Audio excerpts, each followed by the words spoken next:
Hello, hello, hello, and welcome to this first edition of the EQ Lunch and Learn series. I am so excited.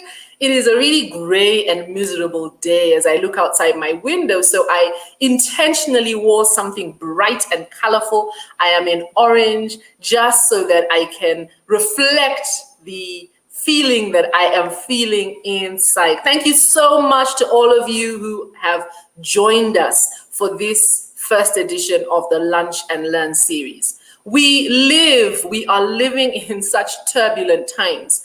There is so much complexity. Even before COVID-19 arrived, stress has been on the rise. We have incredible technology to be able to communicate with each other, and yet people feel more and more isolated.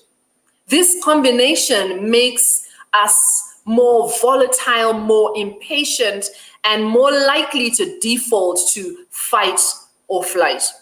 The emotional challenge has been steadily rising all over the world, and the pandemic has just highlighted it. It's shone a spotlight on what already existed. Maybe once upon a time, there was little need to actively learn the skills of emotional intelligence. But in this world of growing complexity, emotional intelligence has become an essential skill for employees. Against this backdrop of a rising need for emotional intelligence, organizations are struggling to meet the demand. Leaders are constantly juggling multiple balls, trying to stay abreast of the lightning pace at which change occurs, managing the heightened volatility and the increased uncertainty. And so employees are under increased amounts of pressure, and they are stressed by the current situation and how they can manage their workloads and how they can find balance when they are working from home, where the line between home and work and school for those who have kids have become blurred. Across Africa, employees find themselves working in an environment that has just become like a pressure cooker. So there is a clear skills gap. And we believe that ultimately today's employees are armed with yesterday's tools. They are frequently ill-equipped to deal with the challenges that we face today as we battle the coronavirus pandemic and tomorrow, whatever the future holds. The EQ Lunch and Learn series aims to provide employees with insights on how they can utilize emotional intelligence as a skill to successfully navigate the challenges and changes that they face. My name is Mucha Mlingo. I am your host today, and I'm extremely excited to have you participate in this first edition of the Lunch and Learn series. The series will be a monthly event, and it will be for employees that want to get practical insights about emotional intelligence and learn how EQ can be more important than IQ for their career success. Gain an understanding of how they can utilize emotions as a strategic resource to navigate through the challenges faced in the workplace, and receive tools to build the emotional muscle necessary to thrive in these uncertain and unpredictable times. And I assume that because you're here, those are three things that you are interested in. Today, our topic is resilience. Resilience is defined as the capacity to recover from difficulties, and it is a skill that is essential as we navigate this season of heightened uncertainty. As organizations make sweeping changes in response to the pandemic, how can employees find that inner toughness and grit that is required to forge forward or pivot? I'm really excited to have with me three awesome panelists who are going to share in the discussion as we explore what resilience is in the workplace, why it's important, and can individuals actually become more resilient. And so, as I mentioned, I am really happy. I have three awesome panelists who are going to join and help me in this conversation as we go. So, first up, I'd like to invite to join me Tessie Omulo. Tessie is a communication specialist. Tessie is a communications specialist currently working at Centonomy Limited as their PR and communications manager. She's also the director of the Female Founders Kenya community. She is passionate about youth participation in driving change and is the one human being who cares too much about coffee. To learn more about Tessie and to connect with her further, you can visit her LinkedIn page. Tessie, can you say hi to everyone, please? Hi, everybody. Thank you, Mucha, for inviting me. I'm so excited to be here. And just like you said, you're wearing yellow. I did the flower thing, to make sure I'm Yes. all, not gloomy as we go through this session today. So thank you so much. Awesome. Thank you for being here. I'd like to also add to the stream Susan Chege.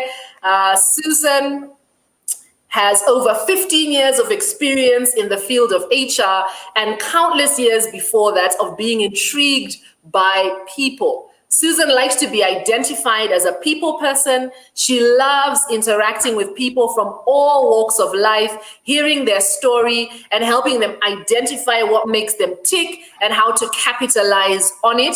Her style is tough love, both at work and out of work. Susan is the current head of people and culture at Jumbo Jet. Susan, hey, welcome to our session today. Good afternoon, everyone. Thank you, Mucha, for having me. I'm excited to have this discussion. This is just at the core of everything that's happening in the world today. And I'm looking forward to learning even from Tessie and the other panelists.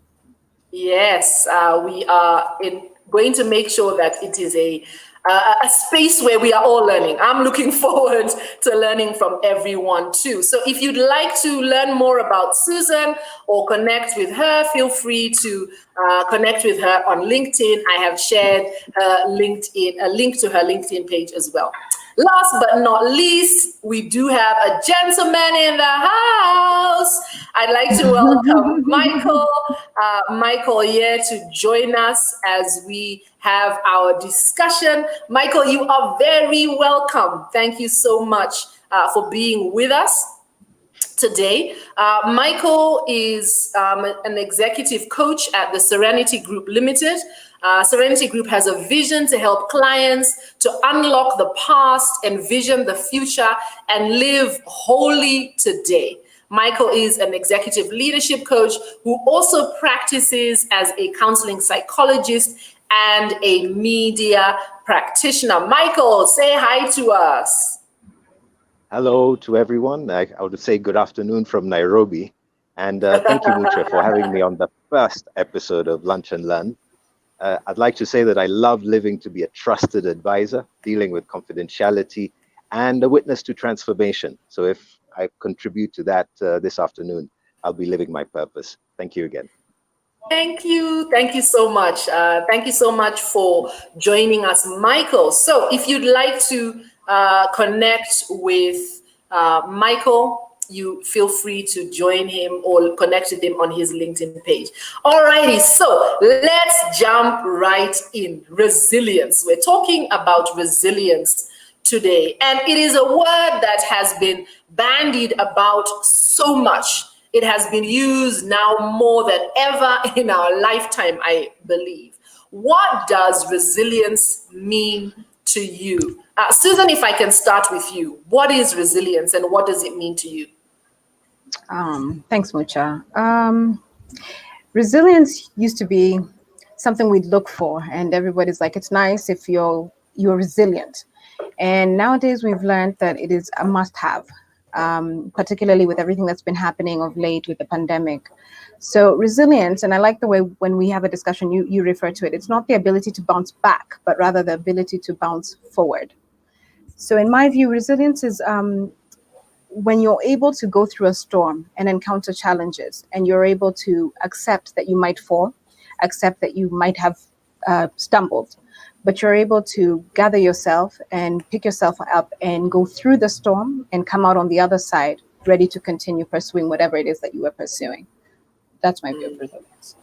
Fantastic. Thank you very much, Susan. Tessie, what does resilience mean to you?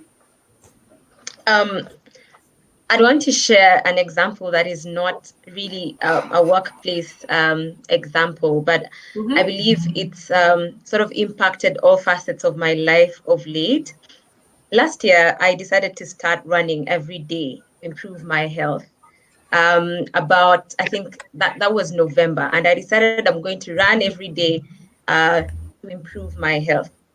And I took some days off. Normally, sometimes you set a goal, but there are days you feel like I don't want to wake up. So that days I took off. And sometime this year in March, actually it was March 21st this year, I decided, you know what, I want to take this on again. And I set a target this time. I said, I want to run every day for 182 days consistently to improve my health. And I had two rules. One, no excuses whatsoever. And two, if I skip a day, I take it from the top. Now I can happily say that this is day 150 of my 182 challenge, running consistently every single day. So what does resilience mean for me? I think it's the courage to try again and the ability to learn from my journey. Because now I can tell a lot about my 150 days, because I still had moments when I felt like, no, I don't want to wake up. But it's that ability to learn from this journey and being able to try again. Yeah. Wow, fantastic. Thank you, Tessie. Can you just tell us before I move to you, Michael, what was the furthest point you got to and had to reset? Or did you ever have to reset in the 150 days? No, I didn't reset. So the first wow. set was 30. The first set was 30, and I skipped a couple of days. So when I took 182 from day one, I have not reset. I am not resetting. I have about 30 more days to go. So I'm on right now. Looking back. Fantastic. Wow, that's awesome. Michael, talk to us. What is resilience? What does that mean to you? I'd like to use a metaphor. I think resilience is being able to go through the clouds, whether you're going through the clouds, keeping sight and a vision of the sun that is above that storm and those clouds, and being real to the fact that there are times you have to go down deep through those clouds and into the storm so that you can continue with that journey. So whichever place you're in, whether you're down or up, you have a clear vision of where it is that you want to go. Why do we land on the ground? Sometimes, we run out of fuel. We make the wrong decision. We have to crash land, but we are still going to pick up again and take off again after doing all the repairs. And repairs can be difficult, especially when I talk about leaders on a personal level, professional level, big losses, but you need to make the repairs and take off again because you have a good sight of where you're going above the clouds. We're not staying below. I like that. I like the idea of staying above the clouds and kind of reminding yourself where it is you're going. Thank you so much for those awesome insights that you have shared. Tessie, let me come back to you. There is so much that has been said about millennials and Gen Z. It's been said that you are ill prepared to deal with life challenges. Apparently, you were all really spoiled by your parents. And so as a result, you have higher rates of mental health issues like depression and anxiety. Speaking specifically with regards to resilience, what is your take? Are millennials resilient? What do you think?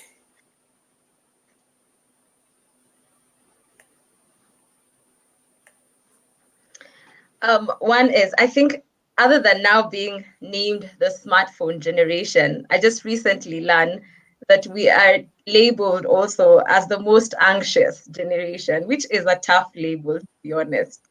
And it's not entirely uncalled for, because we can tell with the reports of the high, rate of depression rates or suicide rates, around the world from Generation Z.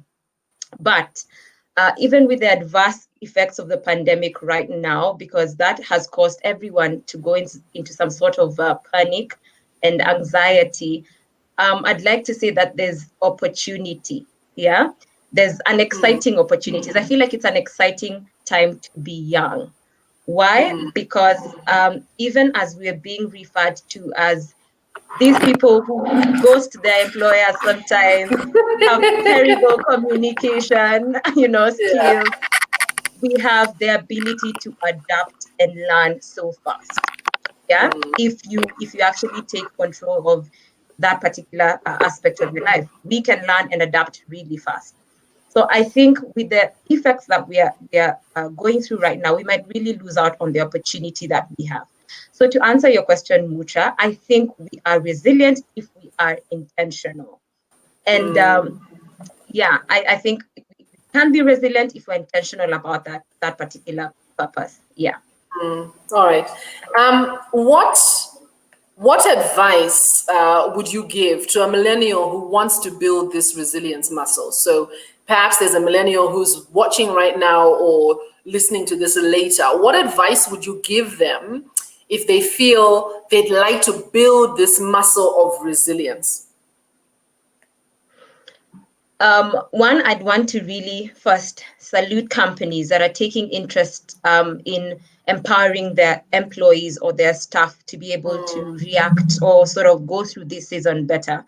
And I'm totally grateful for my company, Centonomy, which took us through a whole EQ series to help us get more empowered to, become better people, and in turn add more value to the company. So it's not just adding value to the individual, but it comes back to growth of the company. So for people who are in positions where the company does not quite offer such opportunities, you need to sort of invest in yourself. And how do you do that? One, there's opportunity now for a lot of free courses where you can build or grow your skill set in different areas, right? Time is not stopping. That's the absolute truth. And even as we come out of this, or as we move on to a different part, a different season, you need to be equipped. So now you need to take the opportunity to learn new skills, equip yourself to be ready. When that time comes, when people are fishing for who are these resilient young people, who are these good communicators, who are these leaders who we need to hire, when Susan is looking out for these people, you need to be ready. Another way you can learn from people who've come before you. And I don't like calling it mentorship, because that word scares young people. Do you have a mentor? How do you get a mentor? How do you approach a mentor? I mean, they're questions that usually just terrify young people because they don't know how to go about it. I like to call it, look for someone who has been there, been through the journey, and learn from them.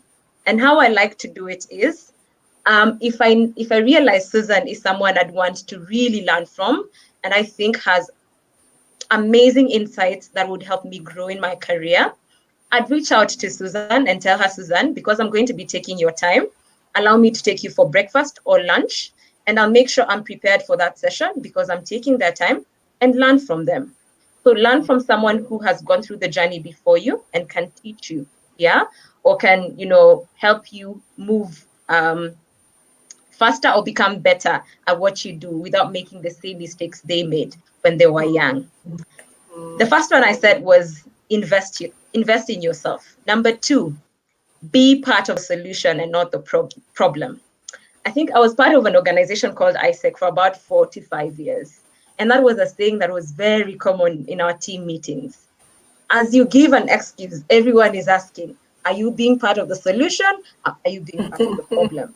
So even when companies now are changing a lot, we are said to be tech savvy, right? how can we leverage on these amazing skills that we have to make sure the company gets on board and is able to sort of adapt really fast and keep growing. Number 3, I think cultivate on meaningful relationships in the workplace. So I'm not saying go and make best friends at work. No, make sure you are able to relate with people at work in a way that will allow you to grow, to add value. People who can give you good feedback about how you do your work and how you can improve. 4, be proactive and speak up. This allows you to stay relevant. So young people usually feel, if I mention this point, I think it's not the best. Why haven't they tried it till now? It must have been something they've thought about, and so I don't want to mention it. Or you probably failed before at something you suggested, and so you doubt yourself. What I'd say is speak up. If you have an idea, it's better if you fail twice than not try at all. So make sure you're one person who is adding value in terms of giving ideas, new ideas to the company and contributing to the company's growth and your growth as well. And number 5, respect the process. I'm telling you, young people like fast stuff. I want to get into this company. I'm an intern 2 months. I'm a manager 2 months. I am a head 2 months. I'm the CEO. Girl, it's not possible. It is possible, but you need to respect the process, right? Take it easy, because even as you're going through your journey, you're learning. So as you learn, you need to understand that you're becoming a better person and you're becoming more equipped. And so when the time comes, through this process, you're going to earn whatever position or whatever role you'd want to take up. So those 5 things. Wow, wow, wow, wow. I feel like I have learned, I have been schooled, and I'm definitely not a millennial, but I think that those really apply even to us. Michael, let me come to you. As an executive coach, you support individuals in their leadership journey. Could you share some tips for leaders who are looking to build resilience? And maybe before you share the tips, what does resilience look like from a leader, right? How does it show up? How do we see resilience in our leaders? And then what tips would you share for someone in leadership to build resilience? So for a leader, when you look at resilience, we're looking now at the leader is the bearer of the vision. So the resilience comes into play with keeping sight on the vision, no matter the troubles and challenges that we're going through. And there's one aspect in terms of keeping us focused on the vision, but I think leaders also have to have the wherewithal and the presence to know when maybe it's time to shift the vision from what had been first seen and what we were first pursuing. So I see resilience in those 2 directions for a leader, that you know where we're going and you know when we might need to change the direction that we're taking. With regard to the tips, the critical thing I think for a leader is to always be asking themselves the questions that matter. That's what I would start with. And what are some of these questions? You're always seeking to know, what can we do differently? How can we grow better? Is it time to change? If we're going to change, how do we change? And just continually asking oneself questions. Now, if we stay in the level where we then believe that we have all the answers ourselves, then now we're failing as leaders, even in that environment. Because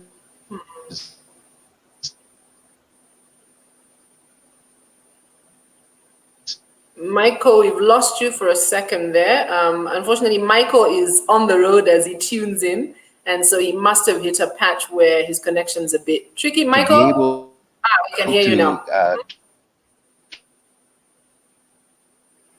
Ooh, Michael, we've lost you again. All right, so let's hold that thought. It looks like Michael is going through a spot where Michael, we're losing you. Michael, can you hear me? That come with that require resilience. Okay, it looks like Michael can't hear me as I am sharing. What Tessie was saying. Michael? All right, so let's pause on Michael's response and we'll get him to come back and share with us. So Michael was talking about resilience from a leader's perspective, right? And how leaders can develop their leadership skills, right? Susan, let me come to you as the head of people and culture. I want to look at things from your perspective, right? I want to look at things from your perspective. How does resilience show up in the workplace? Can you, as a manager, as a leader, tell if an individual is lacking in this skill?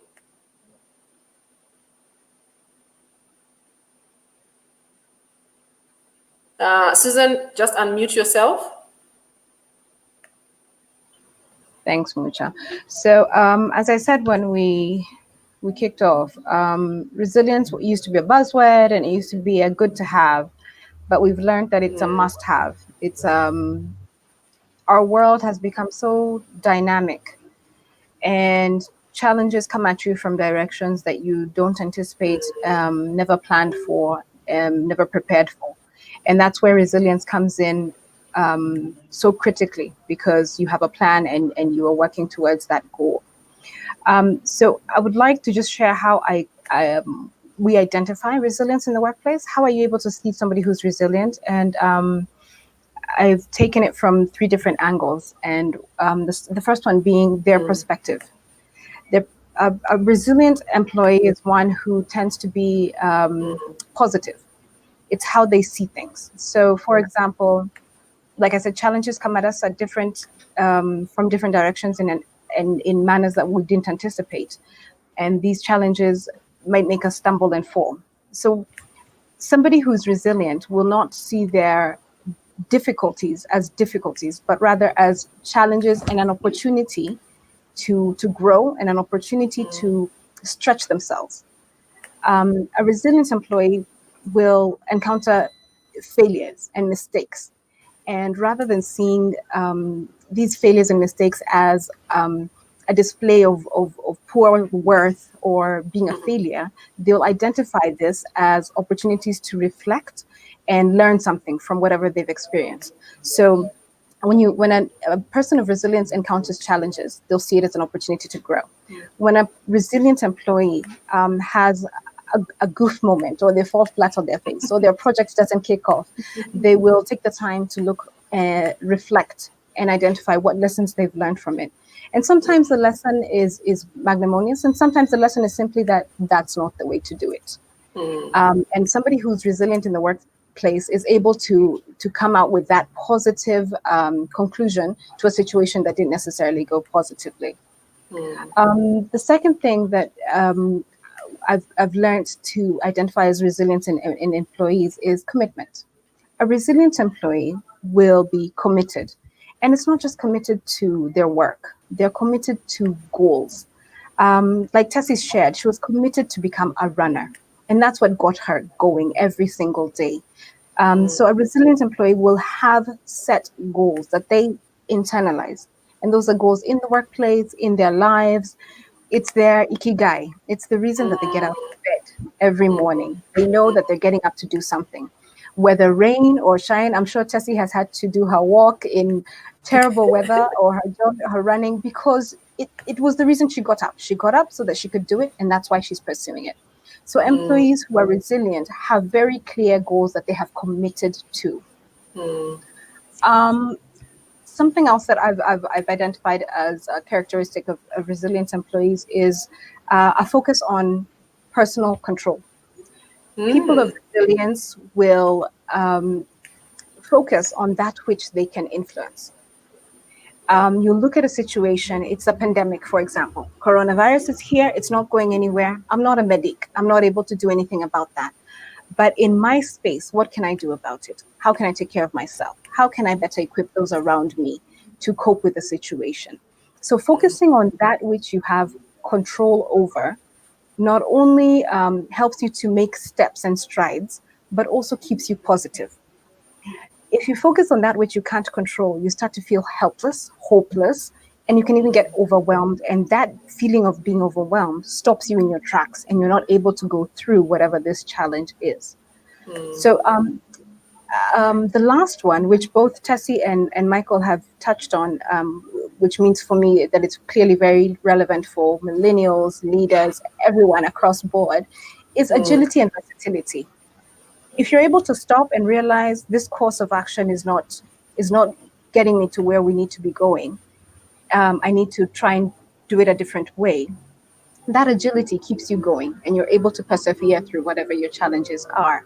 So if you're, as a leader, if you're able to change course, that's your agility. As a millennial, if you're able to be versatile, if you're able to change the way that you do things because that's what the environment is requiring at that point in time, then you're resilient. And when that storm is still continuing, you are still persevering through to get to the goals that you have set for yourself and that which you're trying to achieve. So in the workplace, that's how we identify resilience. The other part of what you had asked is, are we able to identify if somebody has or doesn't have those skills? Yes, and that's how you identify it. If you have an employee who, on the first sign of a challenge, they're ready to quit and say it was too hard, this project is not possible, there are no funds, they'll always find a reason for why they cannot pursue the goal. That is someone who's lacking resilience.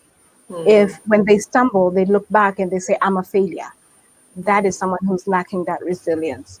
So it's easy for a manager to quickly identify if their member of their team has resilience or lacks resilience. Fantastic. Thank you so much for that. Michael, welcome back. I will come back to you in a minute so we can finish off your answer to the question. But I want to give you a follow-up question, Susan. You've described what resilience looks like. And I think that, you've given us a real amazing insight.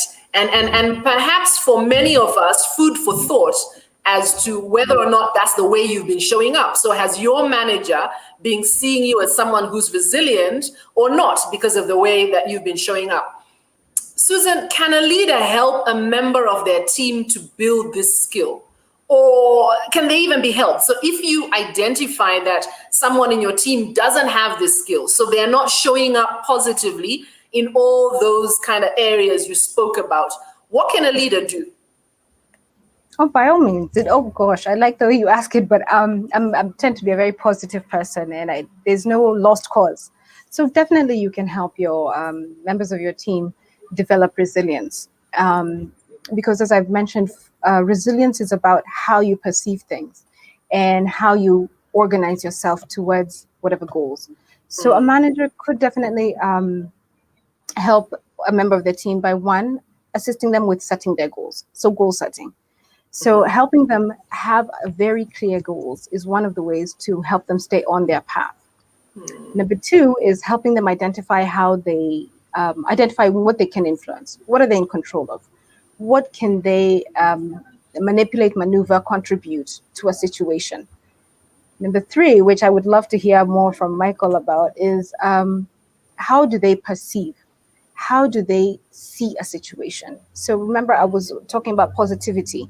So when you come across a challenge, how do you see it, and how can you use it, turn it around to keep you going on your path? And that's about your thought awareness. How do you respond to what's happening, but how do you also think through what needs to happen? And critical also is the manager providing feedback. So you have these goals that are set out. You've equipped somebody with helping them think through how they're going along their journey, but you need to give them feedback. So whether it's positive or negative outcome of the process, they need that feedback. So if it's positive, you need to provide that feedback, because resilience comes hand in hand with confidence. So you need to celebrate the wins. When you celebrate the wins, then you're building that confidence, and that confidence builds towards that resilience. If it's if it's negative feedback, you're able to provide that opportunity to learn the lesson, to pick up the lessons from whatever it is. So constant feedback is also critical in that process. And again, provide opportunities for agility. I can't emphasize the need for agility and versatility in resilience enough. Yeah. Thank you. Thank you so much for that, Susan. I love your response to that. And I can see a question. Please keep your questions coming. I'm going to give Michael a moment to just go over what he had shared with us earlier. And then after that, we're going to come and tackle some of the questions that you have. And I see a question, actually, the last question that was posted by Jimmy Jane Joroge, who actually was asking, and I think you've answered that, how do you spur on your team? But we'll come back to the questions that are being shared. Please keep sharing your questions. We want to be able to answer them as a team. Michael, we lost you as you were sharing how a leader can build resilience. So can you take us back to that Sorry point? about How that. can a leader, no worries, how can a leader, Yeah. develop resilience? And I'll be settled in about 10 minutes. I'm sorry about that, but I had to No be on the move. worries, no worries. That's okay. We're happy to have you here. So I'd started, thank you, Mucha. I'd started first by asking questions, and I'd elaborated about the asking questions. The second is listening. And I was giving the analogy of listening to the air traffic controller. If you're on that plane and moving, the air traffic controller has a vision and a sight that you do not have. Now, who's your air traffic controller? I mean, for a leader, it could be from a spiritual perspective, God. It could be from the mentor perspective. It could be, I don't know who else you'd have as air traffic control. You might also have fellow airplanes in the air, and those are fellow leaders who are flying along with you. They might have an insight, and you need to be relating and networking to hear and know what is going on.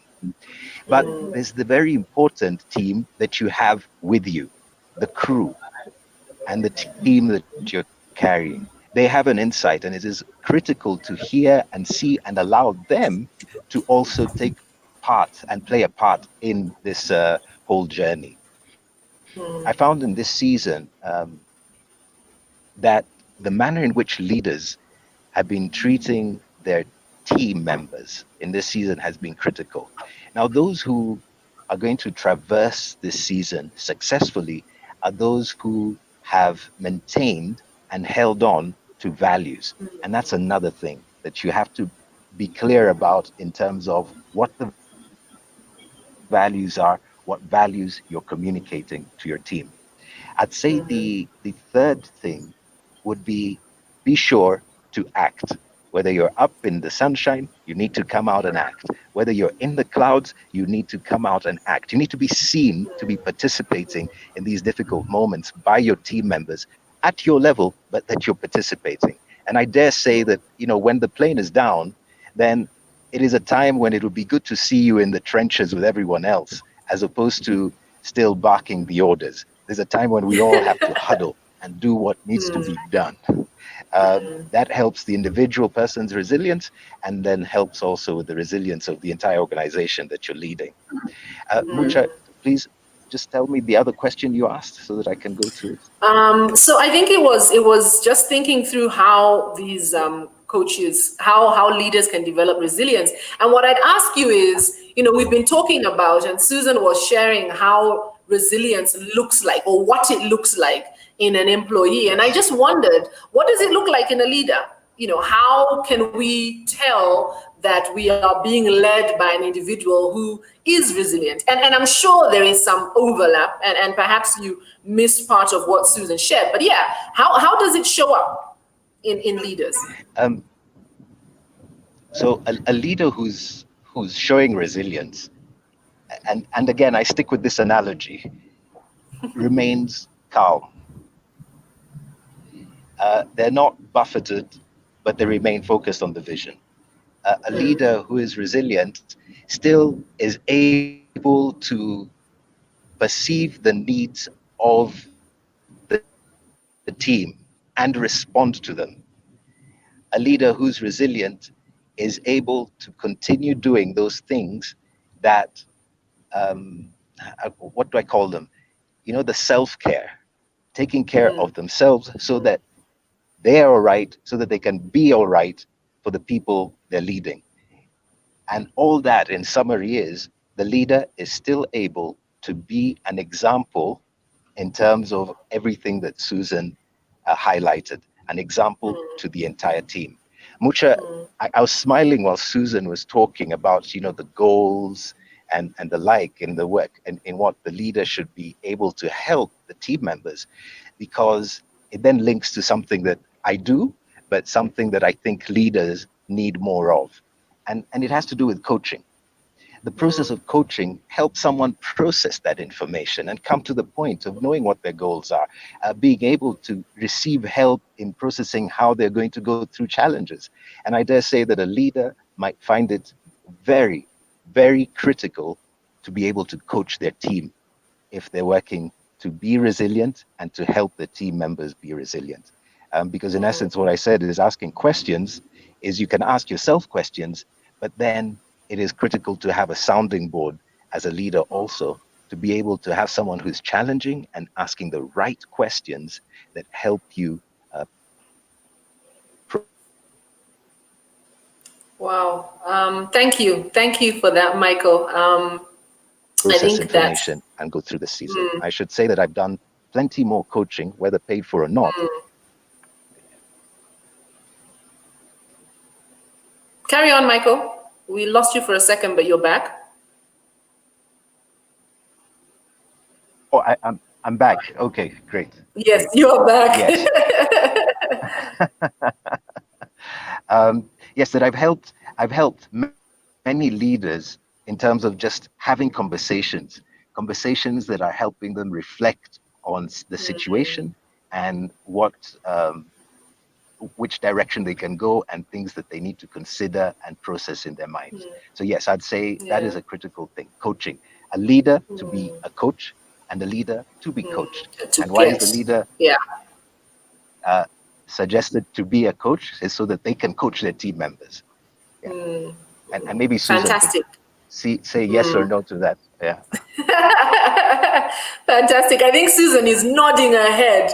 I really love the air traffic controller analogy that you shared with us, Michael. I think it's a really powerful analogy of, thinking through, who is directing you, who is helping you navigate some of the stormy weather you may come upon, who are the leaders beside you that you are leveraging, whose strength and ability you're utilizing, and who is your crew, right? Because a pilot can't possibly fly that plane on her own. Susan, I see a bit of a smile. Planes make sense to you. Planes make perfect sense to you as an analogy. I really love that analogy. I'd like us to come to a Q&A, and we already have quite a few questions that are on the chat. So we're going to answer the questions. For those of you who are tuned in, please share your questions. If you would like to ask a specific person your question, then just indicate that your question is going to a specific person. Otherwise, we'll just open it up to the panel, the question that you have. So let's go to some of the questions that we have. And I know the question started early. So thank you very much. And thanks to all the comments that are here. It's really good to have you here. Esther says, great advice to the millennials. Tessie, thank you very much for your advice to the millennials. I think it has really been appreciated. Esther is asking, for the young people who feel invalidated by age, how do they stay above the clouds? So Michael, you gave an analogy of staying above the clouds. How do you stay above the clouds when you feel invalidated by the fact that you are young and often people look down on your youth? The Bible tells us that we should not allow people to despise our youth, but unfortunately, that is the scenario. And Michael, after you share, Tessie, I'd like to get your perspective on that same question. Michael? I like that sorry, I'm here. I like that you mentioned the Bible. And I'd say how do you stay above the clouds? Now, that question, its entire focus has to do with what everyone else is saying and the opinion that has been given from the external point of view.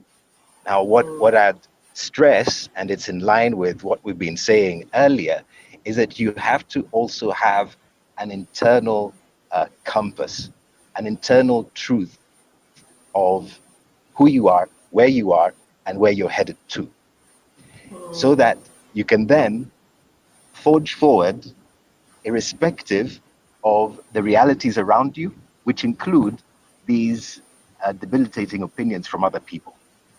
So I'd say now you need to check your attitude and you need to check your goals and your clarity about who you are. And then from that perspective, even if there is an avalanche of negativity or what have you can still pierce right through. You can actually keep your head above the clouds of many people's opinions and keep your vision and sight on where you're going. That's what I'd say at this point. I love that. I love that point, Michael. And really, this is at the heart of emotional intelligence. Sometimes when I talk about emotional intelligence and how it is such an integral skill for now, a lot of people may not really understand what emotional intelligence is. Emotional intelligence is at its core about being true to your why. And I like that point you've just made, Michael, about having your why very clear and having that as your guidance rather than worrying about the kind of noise that is coming from all those around you. And there is much that has been said about millennials and how we are struggling to work with them, but there is so much positive that comes from millennials. So I like that point, Michael, that just be very clear about your why, being very clear about what is your pointer, and reminding yourself that at the end of the day, God made you and placed you in that moment that you are in. You are a millennial because that is where He put you, and He wants to use you in that space. Tessie, what are your thoughts on that question?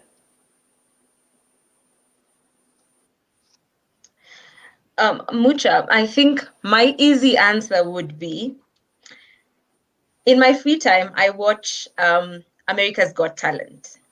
And this show showcases individuals across board, as young as 3, as old as 70. And these are people who present their craft. What's interesting is, whether young or old, age usually is not something they look at to sort of verify whether you can move on to the next stage or win. And most of my favorite shows or crafts are for the young kids, which actually make me cry sometimes because I look at them and remember when I was 3 or 5 or 10, I didn't have that much courage to go out and present myself in a way that shows confidence in what I do or my talents and gifts and being able to show the world or share it with the world. Now, I wish we would behave like young kids, who are not scared, who feel confident in what they know and in their craft.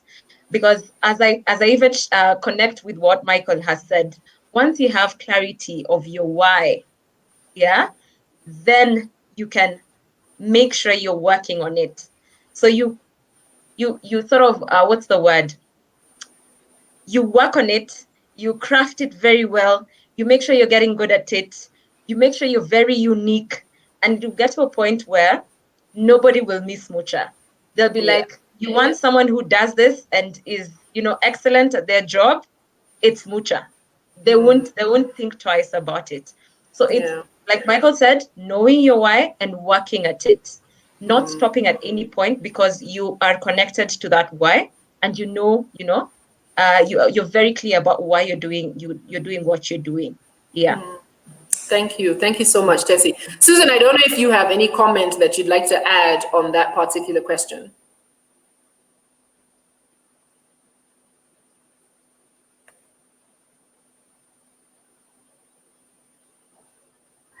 Yes, I'd like to just share a quick one, which is very much what Tessie and Michael have touched on, and it's when I spoke of commitment, I spoke of commitment to who you are, commitment to goals, and commitment to why you get up every morning.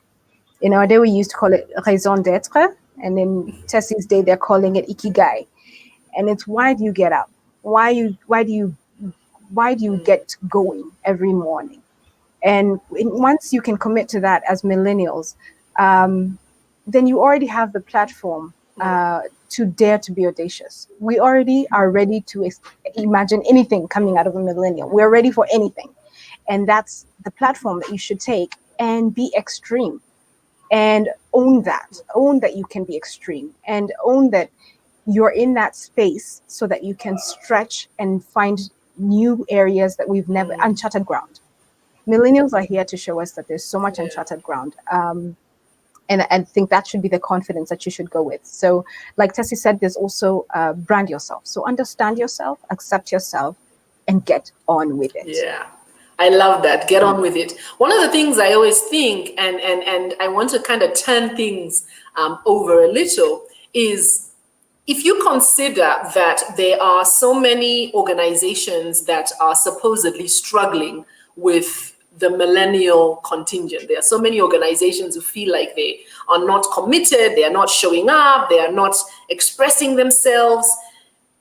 I always think that if in that kind of environment you shine, how much brighter your light appears in comparison to those around you. And I think for me, the advice I would give to a millennial is just shine. Just focus on being, as Tessie said, the best that you can be. And sometimes that's just taking it one day at a time. You know, we're going through a period right now that has been really tough for very many individuals. And one of the things I was reflecting on this week is sometimes the challenge is we're looking too far ahead and we're focusing too far on what tomorrow will bring. What about focusing on today? What about making a decision that I'm going to show up and be my best self in this moment? I'm going to take the necessary step right now. And what you find is you will move forward. You will push through what it is that you are experiencing. There's another question here from Christine. Susan, I can remain with you. Where do you draw the line when to be resilient and to give up to preserve your sanity? When does resilience do more harm than good? So I guess, you know, this is where we're looking at resilience as the ability to kind of bounce back up or navigate the obstacles we're facing. So when does resilience do more harm than good? When is it okay to say, nah, that's it? Okay. Thanks, Christine, for that question. First, one of the things that Michael mentioned is the importance for wellness. So there's no way that you will be resilient if you are not taking care of yourself.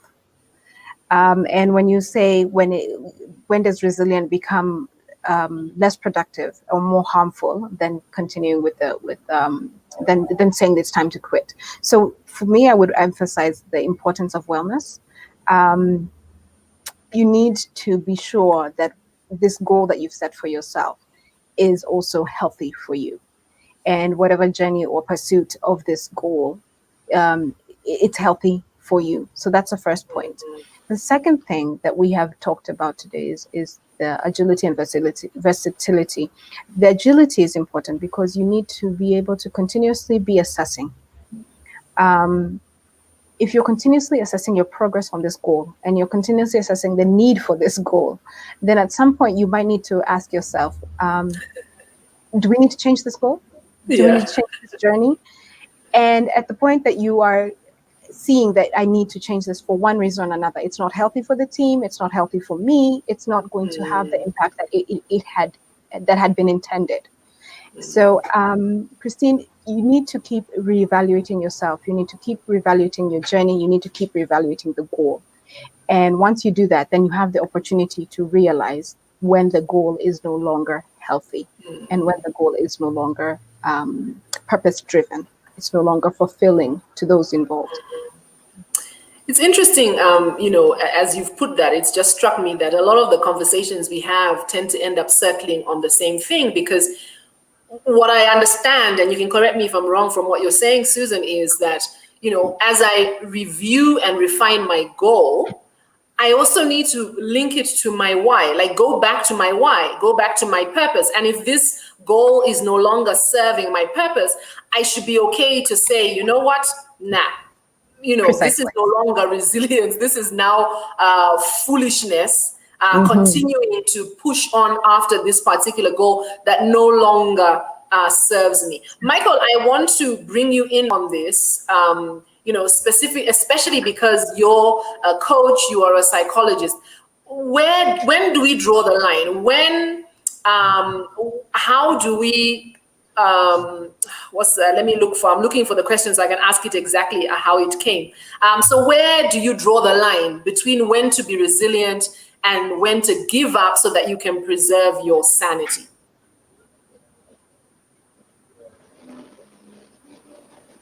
That is a profound question, because a lot of it has to do with, it's a lot of an internal process. And it has also to do with what we've been talking about, how clear you are about where you're going, and also how clear you are about who you are. I would add how clear you are about whose you are. Those three Oh, perspectives. sorry, Michael. I think I need to hear you say that again.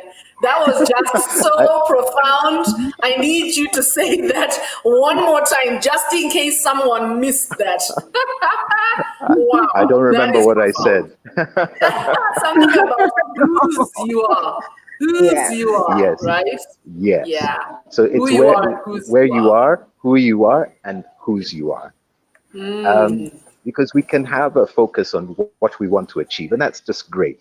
We can know, personality tests, psychometric tests, who we are, but it's also critical to know whose you are, because we are operating not as ultimate deciders of all that happens. And the same way we're subject to leadership and authority in an organization, and that leader and the authority is going to decide it's over, it's done. Everyone go home. The same way, every leader is subject to authority.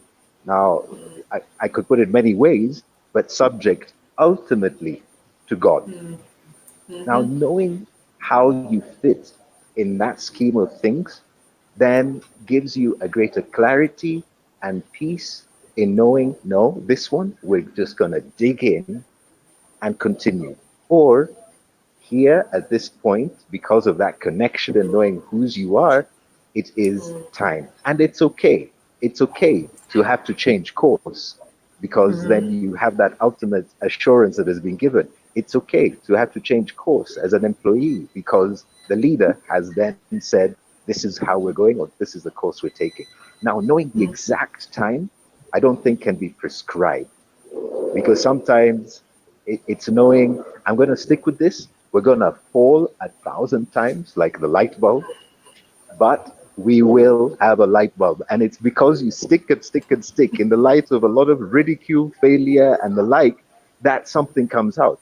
I think that's a real thing. And I think the threat in our generation is not having the patience to do the 1,000 times. We needed more instant. So we're more likely to stop too soon rather than go on too long. Yeah, I love that. I think that's so profound. And it speaks to a point that Tessie made earlier when she was sharing how millennials can be resilient. And Tessie, you talked about the idea that, people must have that stickability, right? So and maybe it's one of those things that you may not, as you've said, Michael, get right all the time. That balance between resilience and stickability, and when it's okay to say, you know what, no, this is not the right course. So you may not get it right. Sometimes you will stick for a little longer than you needed to. But I'd like to imagine I'd rather have stuck a little longer than I needed to than give up just before the breakthrough was coming. Tessie, what are your thoughts on that? To be honest, I totally agree with what Michael said. And I'd want to add why I think it's important to be able to stop and say, this is not working. We probably shelf it, put it aside, and try on something new. It's important because it's at that point where we start really beating ourselves up. Yeah. Then this particular goal that's not working becomes the one thing that affects every other part of your life. So now you start saying, I am not a resilient person. I am not good at this, things that you've probably been working on for a long time. So yes, it is okay to stop because you don't want to also injure your productivity in other things because you have worked so hard to come this far. So it's okay to say, by the way, it's okay. This is as far as I can go, and I need to move on to something else, just for your peace of mind. So yeah. Fantastic. I love that. So, and maybe the other perspective we can also add is that sometimes, going back again to Christine's question, sometimes it's not so much about saying this is not something I'm going to work towards, but maybe it's looking at this is not how I will do it, right? So maybe it's not so much the goal itself that you then give up on, it's how you are getting to the goal. And so this resilience then requires an ability to really be able to reflect. And this is why it's such an integral part of emotional intelligence. Emotional intelligence is about being self-aware. And so the more self-aware we are, the more we're able to really reflect on our journey towards our goal. The more honestly we reflect, we're able to determine whether the issue is the goal itself or the issue is the approach to the goal, right? Wow, this is, thank you so much. And I see your comments. I'm seeing lots of great comments coming through that you really need to focus. Christine says to show up and be your best today. I shared a video yesterday and I was really reflecting and I'm doing this video challenge where I share an EQ tip every week. And actually, the video I was going to post this week is not the one I ended up posting. I had a different video. But as I was preparing for this session, that thought struck me and I decided to just do an alternative video. I'll do the other one next week. And it's this idea that resilience is just taking one more step. And it's knowing that I can, right? I can just take one more step. Because the reality is that we have been affected in different ways by this pandemic. For some of us, we are lying flat on our backs. That's where we are right now. And maybe for you, resilience is just sitting up. Maybe it's not even taking a step, it's just sitting up so that you can see the way forward. And so resilience then is maybe just taking that next step. Please keep bringing your questions. If you have any other questions, I see lots of comments. I'm not seeing any questions. I see a lot of comments. Thank you so much for all the comments that you're sharing. I can see that you are enjoying this discussion that we're having. If you have any other question, remember, just share it. If you have it for a specific individual, you can share it specifically with them. Or if you just have a question in general, you are more than welcome to put it together, to share it with everyone. Let me come back to each of you. I'm looking at the time. We have 25 minutes left, and I want to make sure that we don't overrun. Before I come to your parting shot, let me bring us to this conversation about the intersection between emotional intelligence and resilience. I want us to have a conversation, like I said, about the intersection between emotional intelligence and resilience. How for you, and I know it's great when you're able to share your own experience, how do you see this intersection? Are they one and the same thing? Are they different? How do they relate with each other? What are your thoughts about this intersection of emotional intelligence and resilience? Is resilience a type of EQ? What are your thoughts? And I ask this because in the work that I do, a lot of times when I talk about emotional intelligence, people feel like, okay, it's this thing that I know I should have, but what is it really?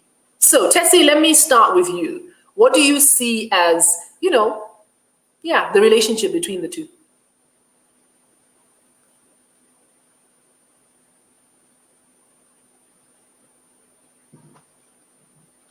I'd say EQ is the skill that helps you to stay resilient in your journey. Yeah.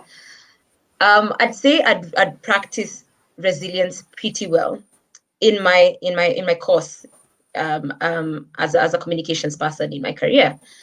But when I went through this EQ series at work, I began looking at myself differently.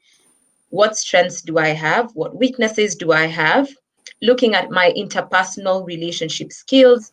How do I relate with people? How does that affect me as a person? How does that affect, my environment? And it sort of boosted my resilience, right? So I'd say it's that skill that you should have. Like Susan said, it's a must-have that will help you achieve so much, and not just resilience in your journey, but so much as you tread this journey called life. Yeah, basically. Fantastic. Thank you. And maybe, Tessie, as a follow-up before I move to the others, how important is this? Now, if we look specifically at, someone's career journey. So the idea is, the Lunch and Learn series is supposed to be for employees to help them in their journey in their careers to develop a successful career. So how important is this emotional intelligence skill that you've talked about that will help you to be resilient? There's something that we learned that I'd want to probably share. The three aspects, of EQ, and one is choosing yourself. First, it's know yourself. So know yourself. Who are you? What are you good at? What do you enjoy? What do you know? What don't you like? How do you like to work, especially in a workplace kind of environment? Then the second one is choose yourself. And that comes to those instances where you're able to say, stop, let me reflect, let me think. I have options. This is not the end of the world. I can reset because I need to stay sober and sane. And the last one is give yourself. So being able to be first very, very, I like to say present in your journey in a way that allows you to, catch everything that's happening in your environment and being able to allow yourself to give value to people around you and to yourself as well. So it's important for everyone in the work environment to have EQ skills, to first grow as a person, because we want to really have this amazing career growth. And it's one thing that can help us do that. And two, to be able to be of value to the organization. And most organizations want people who add value. So for those two reasons, that's why you need EQ. Wow, I love that. And I'm feeling a proud moment, Tessie. What Tessie didn't say is that the EQ journey that they've been on as an organization at Centonomy is one that we facilitated as an organization. So I'm feeling a very proud moment as I see that the student has become the teacher. As you explore some of the things that we discussed, some of the things we discussed in our EQ journey at Centonomy. Susan, EQ resilience, what are your thoughts? I think resilience is one of the many products of EQ. And if we just recap on the ingredients for resilience, it's one very, very similar to what Tessie has put together, has put across, is having a commitment to who you are. So you can't commit to who you are if you're not aware of who you are. Having clarity on what you can influence. So again, if you're not aware of your strengths and your abilities, then you're not able to identify what to focus on based on what you can influence and what you can have an impact on. Perspective. So if you don't have clarity on where it is you're going, what it is you want to achieve, and how you want to show up what you want to add to society, then it's very hard to be resilient, because then you don't have a compass, you don't have your focus, you don't have your direction. So resilience is one of the products of emotional intelligence, and emotional intelligence is having that self-awareness, and taking it a step further. It's not just self-awareness, but self-acceptance. So understanding yourself and accepting yourself. And from that, then one of the fruits of that is resilience, where you're able to keep going because you're at peace with who you are, where you are, and if Michael allow me, whose you are. I love that. I think that's gonna be the quote of today's series, right? Who you are, where you are, and whose you are. I think that's just the most profound statement. Yes, Michael, emotional intelligence and resilience. Your thoughts? If I'm right, because I haven't done the course yet, but if I gather emotional intelligence is awareness of self, as both Susan and Tessie have said, and then it's awareness of others or where they are, and then an awareness of how you're interacting with these people and yourself. Then I'd say that indeed EQ helps one become more resilient.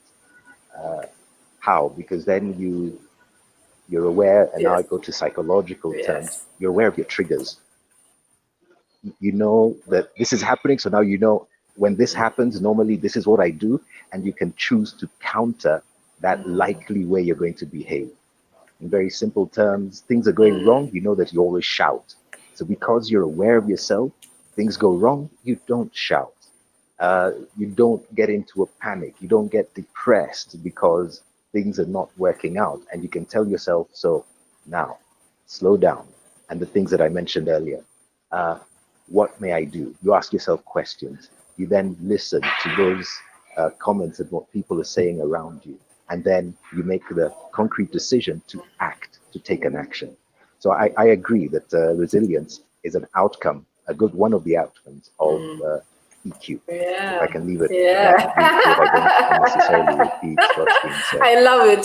For those of you who are tuned in online, please make sure that you fill out our questionnaire. We'd like to hear from you. We'd like to hear how you've enjoyed the session.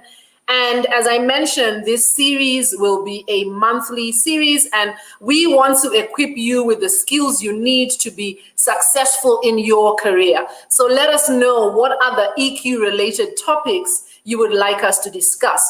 You know, emotional intelligence is such a powerful skill we're learning today that it enables us to be more resilient. What else can emotional intelligence empower us to do? So share, please fill out the questionnaire. I've put the link in the chat.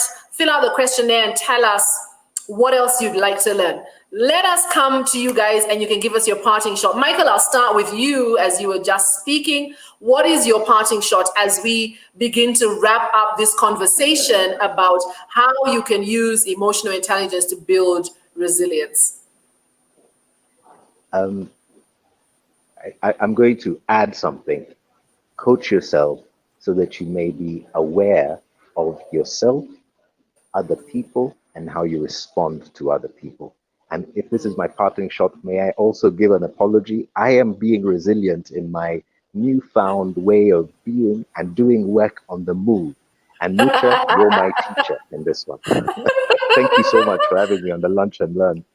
We are so happy. The idea of the Lunch and Learn is it meets you wherever you are, so that you do it as part of your day. So you can tune in as you are moving from one client meeting to the other. You can tune in as you're sitting in the break room having your lunch. You can tune in as you are at home, from home, wherever you are. And the Lunch and Learn series will continue post-COVID. Whatever happens next, this is a monthly conversation we are planning to have.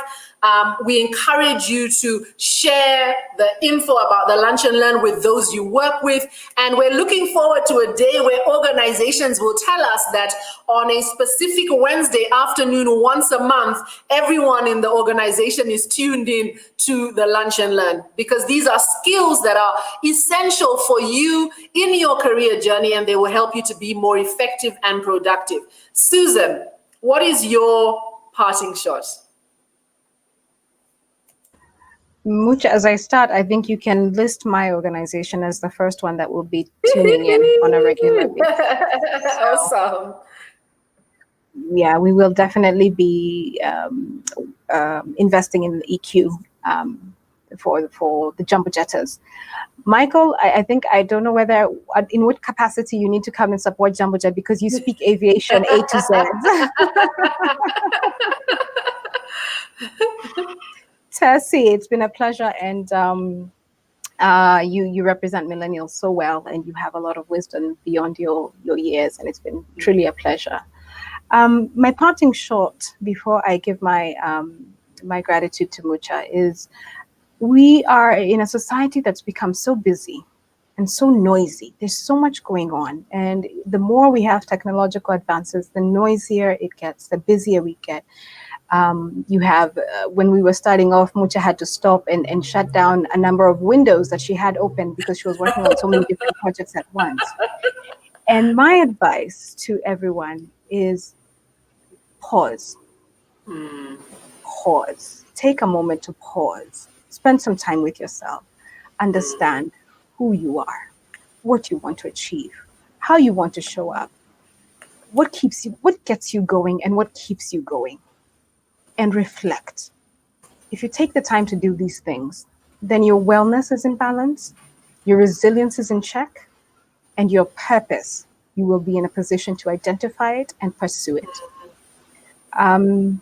Just one last quick sentence is, we have the opportunity to have abundance of life. That abundance is not talking about wealth, property, the people you know. It's about, and I think Tessie mentioned it, being in that moment. Be fully in that moment, and you will enjoy that abundance of life. Thank you so much, Mucha. This has been totally enlightening and enjoyable, and I'm looking forward to what you're going to do with this series. Thank you. Thank you. Thank you so much for that, Susan. I'm really excited to have the three of you as our first ever guests in the Lunch and Learn series. Really excited that you are on board. Tessie, and maybe before Tessie shares her parting shot, she doesn't know this, but allow me to gossip about her a little. So as Tessie mentioned, Centonomy is one of our clients, and we have been doing a series of on emotional intelligence. And I really want to commend the leadership team at Centonomy, led by their CEO, Waithaka, and also and supported by the rest of the team, because they made a commitment that EQ is not going to be a 30-minute seminar. It's going to be a journey. So we've actually been working together since last year. The journey has taken, well, COVID meant it ended up taking more than the 6 months we'd initially planned. But one of the reasons why Tessie is on this webinar today is because she didn't just sit in class and absorb. She began to utilize what she was learning. And I loved seeing that. And I thought that she would be a great person to have, because one of the commitments we've made is every Lunch and Learn, we must have a millennial who will give us a millennial perspective. And she was the first person who came to mind to join us for this first Lunch and Learn. And Tessie, it's because of the fact that you have sat in class, you have absorbed, and you have utilized. Yeah, so this really is maybe advice to those millennials who are tuned in, that what Tessie is saying is not just words, she's actually doing what she is saying. Tessie, your parting shot. Wow, Mucha. I was about to turn video off and, get some tissue. Thank you so much. I cannot begin to explain how much you have impacted our organization. Like Susan had said, that this would be something that they will do for Jumbo Jetters. we are doing it already, Mucha. I can see Ruby in the room. I can see Esther in the room. Yes, Guys are I here see. chilling out, having Yeah. their lunch and, hanging out to learn. So I'd say quite much that you have really impacted our lives, and EQ is a must-have. That I will not forget, Susan. Thank you so much. Meeting you is an honor. Michael, again, meeting you is always an honor. My last thing would be for those things that you'd want to start, the ideas that you've had in your mind that you've wanted to start for a long time, or there's something you just want to get good at and it's taking time. One is write it down, put down those goals, say, this is what I want to do, this is what I want to become. And the magic one is start. So there's so much magic in starting the process. So don't just write it down, don't just read it, don't just reflect upon it, but start doing it. You learn a lot from the journey. I have tried it, I have tested it, and I love that aspect of resilience. You learn across board, and it's a journey. So take it easy on yourself. Yeah. Fantastic. Thank you so much. A very big thank you to you, Tessie. Tessie Omulo from Centonomy. Thank you so much to you, Susan. Susan Chege is the head of people and culture at Jumbo Jet. And thank you so much to you, Michael. Michael is an executive coach at Serenity Group. I am so grateful that you were able to spend this time with us online and to really share of yourselves and your journeys on how we can leverage emotional intelligence to build our resilience. And I think that there is so much that you have shared. I couldn't really share all of it, but thank you so much for everything that you have shared. I think for me, the key takeaway from you, Tessie, is the idea that at the end of the day, resilience is about being committed. And I love the example you gave us where you were committed to this goal that you have set yourself, and all the best for the remaining days that you have to run. So thank you so much for that. Love what you said. Susan, thank you so much for being here and for sharing. I think for me, the biggest takeaway from everything you've said is really about how, as leaders, we can coach the people we work with to build resilience.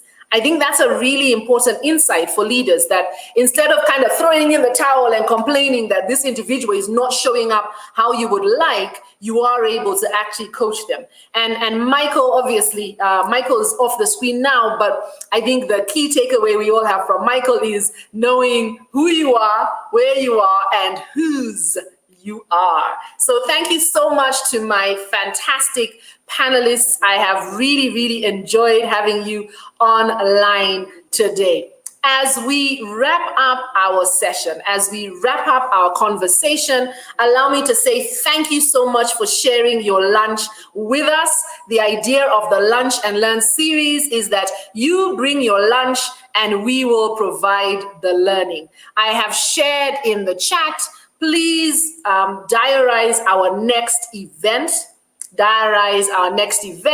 We will be talking about optimism next month. All right. So our Lunch and Learn next month will be optimism. How or what optimism is. Is it a trait? Is it a skill? Can you develop it? How important is it for your career journey?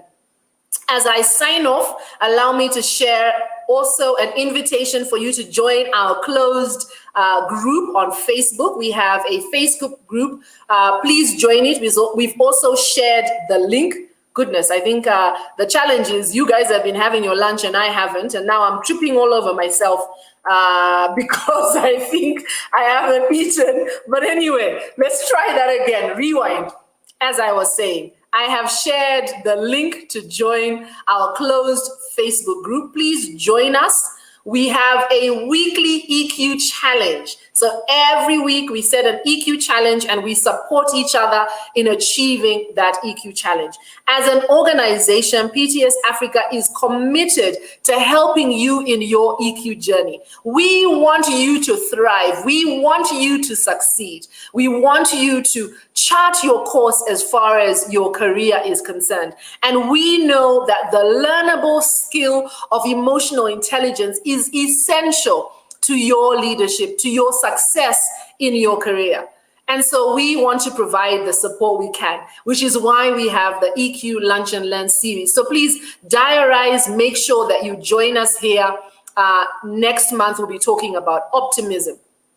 Also join our Facebook group. Like I said, we have a weekly EQ challenge, and we would love to have you participate as you grow that EQ muscle. Last but not least, let me invite you to have a look at the training that we are offering as an organization. We provide three key offerings. We have EQ assessment. So if you're one of those people who's thinking, I'd like to know what my EQ is, please visit our website. We have a number of EQ assessments that you can take. So feel free to visit our website and reach out to us. We also provide EQ coaching. So now that you know where you are as far as your EQ is concerned, how can you develop that skill? How can you exercise that muscle? If you'd like us to walk with you on your EQ journey, again, visit our website and fill in a form, and we'll share information about the EQ coaching. And then last but not least, we have our EQ training.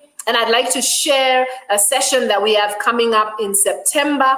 We know that emotional intelligence drives effectiveness. It helps people build positive relationships. It increases quality of life and well-being. And these learnable, measurable skills are transformational. We know they will transform your journey as an employee. How do you get started? Well, we would like to help you with that. Join me for the September edition of the Unlock Your Potential with EQ webinar series. It is an online program running from the 22nd to the 24th of September. Would be grateful, would be very happy to have you online, to have you participate with us. Again, visit our website for more information about that particular program. We have a special offer. Woo-hoo! We have a flash sale for everyone who's participated in today's session. So if you register this month, you will pay 5,130 shillings, and that is inclusive of VAT. And that is a 3-day program, the 22nd to the 24th of September in the mornings, and we will be digging deeper to help you understand your why.